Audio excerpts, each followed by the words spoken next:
Stamp সাইজের ছবি, এটাকে আমরা পাসপোর্ট সাইজ তৈরি করব।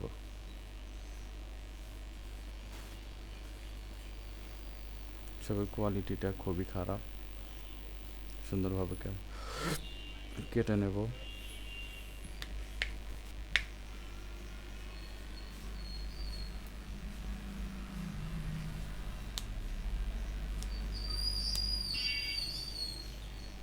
সুন্দরভাবে ক্রপ করে নিলাম।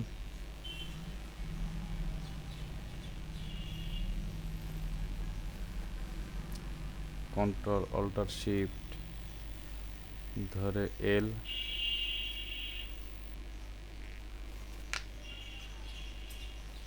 কন্ট্রোল এল দিয়ে এটাকে লাইটটা কম বাড়ে করে নিলাম। ছবিটা একটু চার সাইডে রেড কালার বা সমস্যা একটু সুন্দরভাবে এটা একটু সাইজ করে নেওয়ার জন্য আমরা নিউরো ফিল্টারে গেলাম, ফটো রেস্টোরেশন অন করে দিলাম। বাস কিছু সময় প্রসেসিং হতে সময় লাগবে।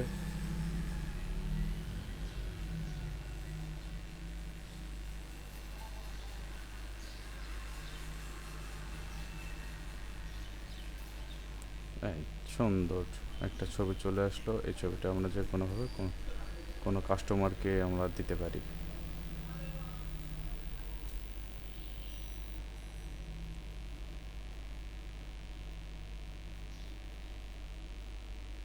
হ্যাঁ, এটা হলো আপনার সিলেকশন মার্কস, এটা শর্টকাট কি।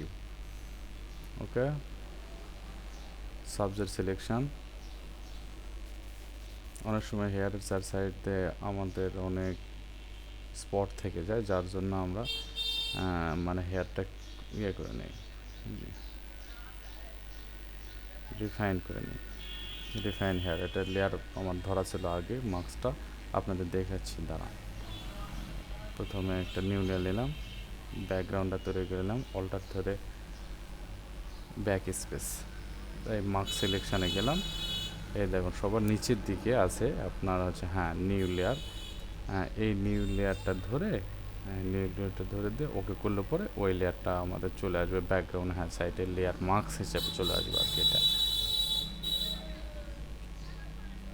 ওকে ওকে, আর একটু লাইটটা কম বেশি করাই দিলাম।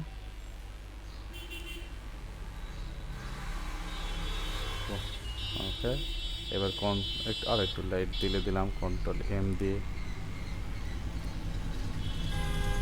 জি,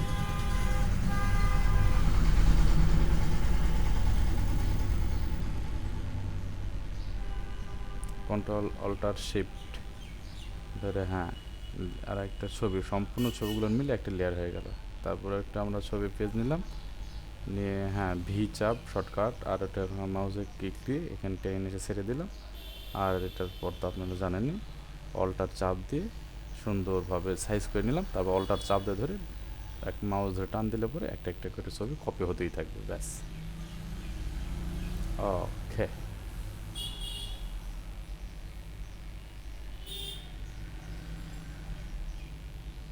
তারপর প্রিন্ট কন্ট্রোল ধরে পি দিয়ে চাপ দেওয়ার পর এই অপশানটা চলে আসবে। তারপর আপনারা যে কোনো সময় ফটোশপে গ্লসি পেপারটা ধরে দেবেন, তাতে প্রিন্ট কোয়ালিটিটা ভালো হয়। শুধু আপনাদের দেখানোর ক্ষেত্রে ভিডিওটা করলাম, আমার প্রিন্ট দেওয়ার প্রয়োজন নেই। So thank you.